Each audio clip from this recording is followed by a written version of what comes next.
O Papa Figo ou Homem do Saco pode ser chamado também de Velho do Saco, dependendo da região do Brasil. Sua lenda é contada em todo o mundo, fazendo parte do folclore brasileiro. Os pais costumam contar aos filhos essa história para assim evitar que as crianças falem com estranhos. Um crime cometido contra uma criança em 1910 na Espanha pode ter originado seu nome.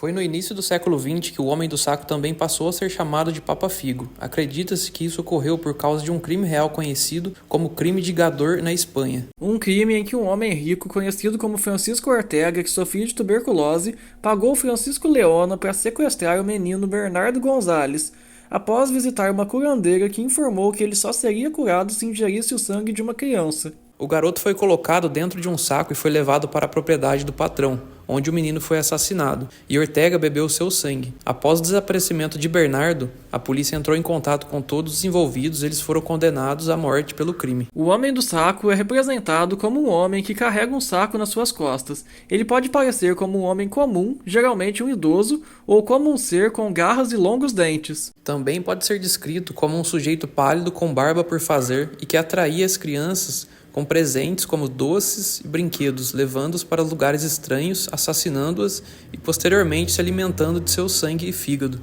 Existem outras versões. Uma delas é que antes de 1920 era possível enviar crianças pelos correios nos Estados Unidos. A vantagem é que era barato e a criança ia de trem no vagão dos correios.